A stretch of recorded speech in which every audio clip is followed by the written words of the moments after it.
feel to be videotaped? Kind of weird, huh? It's pretty easy, actually. Good point. Solid point. Are you asking questions? Yeah. Not this time. I'll let you guys go at it. What do you got for me? Well, Dom, I guess if you're filming and doing things, you're pretty relaxed right now. Yeah, what is there to be stressed about? The work's already been done, man. Now, the only thing I'm stressed about is getting this weight off, you know? I mean, it's not stressful, but it's just like weight cut time. I do wonder, I mean, obviously this rivalry's been going on for so long and you guys do get so intense. Does it start to grate on you at some point during fight week where you're like, I'm just done with this guy? No. I mean, the guy, he put himself in these positions, you know? And me not liking him helped vault him into these positions even more. So I knew it was going to probably happen again. I hoped it would because it left a bad taste in my mouth pulling out of the first one just because of my injuries, you know? But very rarely, you know, there were times where I wasn't sure if I'd ever be back, and I had to accept that. And now I can just enjoy it knowing I am here. I'm back on top where I always knew I belonged. So it's like I could just enjoy this position, man. It's different.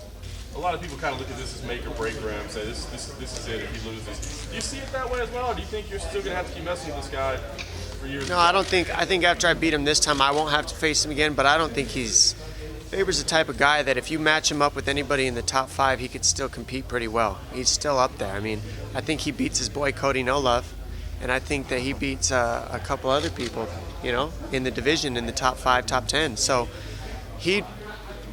you know, I get the question a lot about deserve, and it's like it's such a silly thing to me because we all deserve to be here. We're all fighting. We're all competing at the highest level. So what is deserve? And what about life is fair in the first place? Nothing. So deserve, no, but yes, I don't know. That's not up to me to figure out. But what I'll say is he's still one of the better guys in the division. Top 3, top 4, all the time. He stayed in it. So, you know, this is a tough matchup regardless of what anybody might think. And I know what I'm facing, and I'm prepared for it. Does it pain you to admit that he's actually pretty good? No, he can fight. I've never denied that. I've never denied the guy can fight. I just said that I'm better. He refused to fight TJ because he was Team Alpha Male. Do you think he would fight Cody? I think now he would, because I think Cody has a pair on him that he would say, yeah, I'll knock you out too, Faber. I think Cody has that type of demeanor, whereas TJ kind of looked up to Faber. They had this weird big brother thing where Faber was playing big brother to TJ, and the truth is Faber didn't want to fight TJ for the belt because he didn't want to lose to his little brother. Then all his ego, all his credit, he has no excuses if he loses to TJ for the belt. But that's what Faber's built of. He's built his career on excuses and why he's lost, and talked about only the things he's done well. Never admitted the things he's done not well, like his 8 losses. Dom, you said Uriah would beat Cody. Why do you feel that way?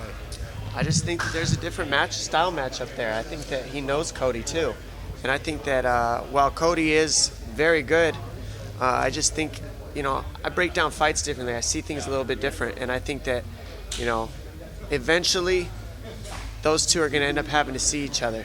And if I had to pick one, I'd probably go with Faber. Do you anticipate seeing Cody at some point? You know, right now, I don't really anticipate much except who I'm facing in front of me. Like I said, the guy I'm facing right now is top 3. So that's where I'm thinking right now. I mean, I fight him in 2 days. The last thing I'm thinking about is anybody else. You've given a lot of credit right now to Uriah and how good he is as a fighter, but he hasn't been able to get over the hump in a title fight. Do you think that's a mental thing, or is it just circumstances that he just hasn't, you know, guys have been better than him in title fights? I think guys have just been a little bit better than him in title fights. I think that the guys that we're facing at this highest level don't get enough credit sometimes, you know. I've been facing the top 2 guys in my division since 2010. And if not the top 2 after 3 years laid off, I faced a top 5 guy in a 6-fight win streak. It's not always easy to go out there and look absolutely incredible against the top guy in the world, pound for pound, or top number 2 in the world. And every time he's faced that, he's proved it, because not only did he not get the finish, like he's always bragging about getting, but he lost. And so it's like, it's different finishing guys in the top 15 compared to finishing guys and fighting guys at a completely different level. In the top 2, it's just a completely different level. I felt it.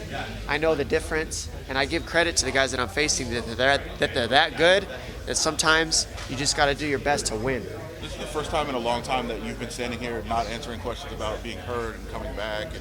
And all that stuff. And now I'm bringing it up, but I mean, is it nice to kind of not have those questions anymore? That now you're kind of back, and you're not dealing with that kind of stuff.